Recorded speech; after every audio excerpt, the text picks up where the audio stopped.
In this video we're going to look at translations. Now translations in maths means we're moving the shape from one position on a graph to another.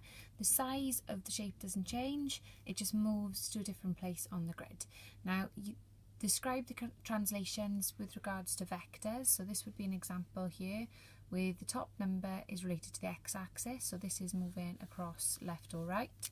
So we've got a minus value, it would move to the negative part of the graph, which would be the left, and a positive value would move to the right. Okay, so exactly where you position yourself, 0 there, it would move left is the negative position and right would be a positive position.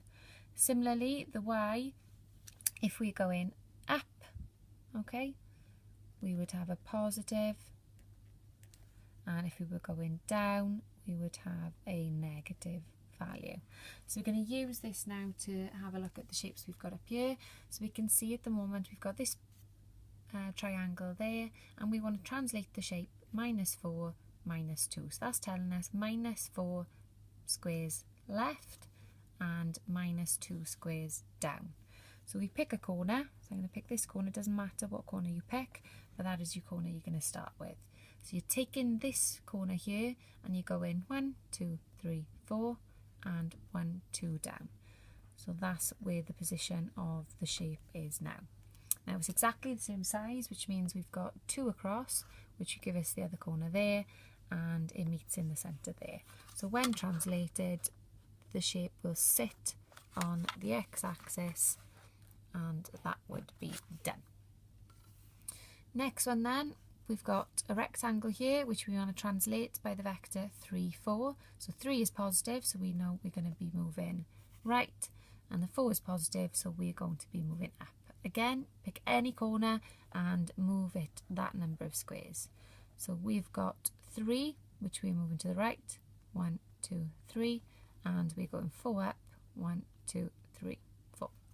So that's our new position there. Exactly the same shape. From there we go 2 back, so from here we do go 2 back. From there we go 1 down, so same here. So we've got our corners of the shape done like that. And that's finished. Okay. This one now, similar question, but we're asked to describe what's happened. So we're asked to write the vector in. So we've got our vector ready. We're going from A to B. So if I go from that corner down to the position there, which is that corner, so we're matching up the corners. We're going to go across this way. So we're going to have a positive value because we're moving right. So 1, 2, 3, 4, 5 squares that way. That would be our top number. We're going down, which means we're going to have a negative value, and down 1, 2, 3, 4, so it'd be -4. Now sometimes you're asked to describe how to undo the translation. For that you simply switch the signs that are in the vector. So in this case, to undo this, you'd be saying it was a -5 and a +4 in our vector. You don't need to put the sign in. For positive, you can just leave it as the number, but that would undo the translation that's happened before. So this would undo translation. I hope this helps with your homework. Thank you for watching and good luck.